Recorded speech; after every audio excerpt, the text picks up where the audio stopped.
Direito Administrativo, Módulo Básico, Ato Administrativo.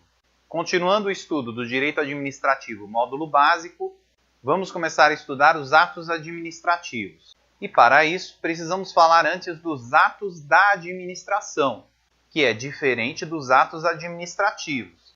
Os atos da administração são os atos praticados pela administração pública. Portanto, eles estão contidos nos atos jurídicos, que são estudados de forma mais detida dentro das aulas de Direito Civil Parte Geral. E os atos da administração podem ser atos políticos, atos privados, atos materiais e os atos administrativos. Os atos políticos são atos de poder da administração. Portanto, estes atos não têm um controle abstrato pelo Poder Judiciário, ou seja, o Judiciário não pode analisar o mérito desse ato, por força do princípio da separação dos poderes. Temos ainda os atos privados, que são os atos em que a administração atua em igualdade com o particular. No entanto, mesmo participando em igualdade com o particular nesses atos, é importante lembrar que a administração pública nunca perde suas prerrogativas e nem a sua necessidade de cumprir com o objetivo público dentro da sua atuação. Temos ainda os atos materiais, também conhecidos como fatos administrativos. Eles são atos de mera execução da atividade pública. Dessa forma, esses atos não manifestam a vontade do Estado, que geralmente é manifesta antes da atuação do ato material. Um exemplo disso pode ser um ato que determina a demolição de um determinado bem.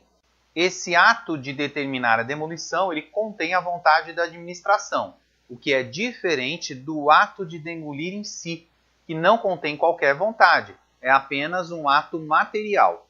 Por fim, temos os atos administrativos, que é qualquer ato lícito para adquirir, resguardar, transferir, modificar ou extinguir direitos. Dessa forma, é possível observar que os atos administrativos, diferente dos atos materiais, eles são um ato lícito que contém a vontade da administração pública.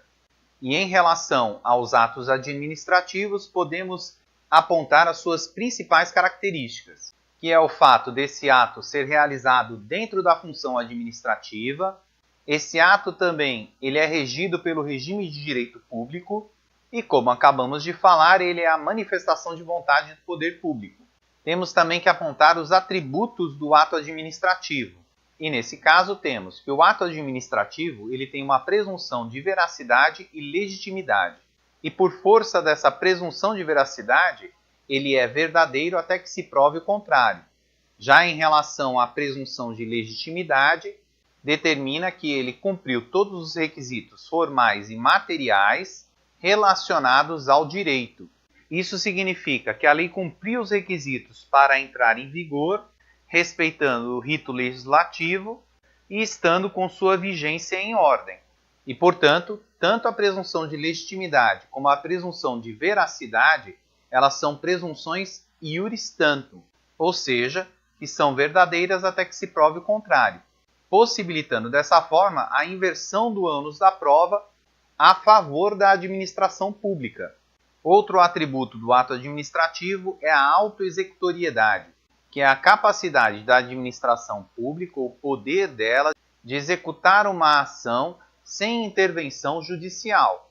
Outro atributo do ato administrativo é a imperatividade, que é o que possibilita a administração pública de impor uma obrigação de forma unilateral.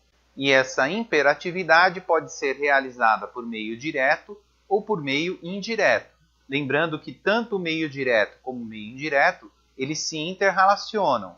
O meio direto se dá através de lei e ou urgência da situação. Essa imperatividade por meio direto também é chamada de executoriedade.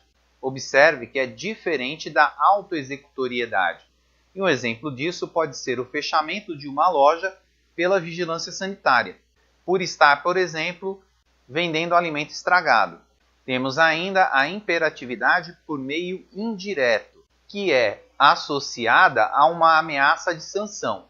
Esse meio indireto, através de ameaça de sanção, se dá o nome de coercibilidade, também chamado de exigibilidade.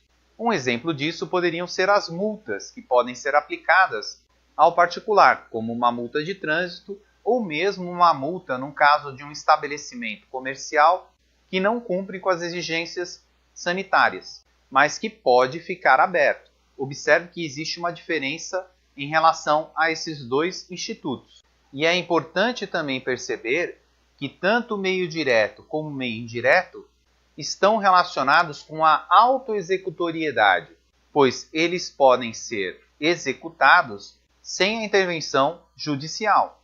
E dessa relação entre executoriedade e coercibilidade, podemos apontar que todo ato executório ele é coercível. Portanto, ele em si traz consigo uma ameaça. No entanto, nem todo ato coercível é executório, pois uma multa de trânsito, por exemplo, tem regras restritas em relação à retenção do veículo.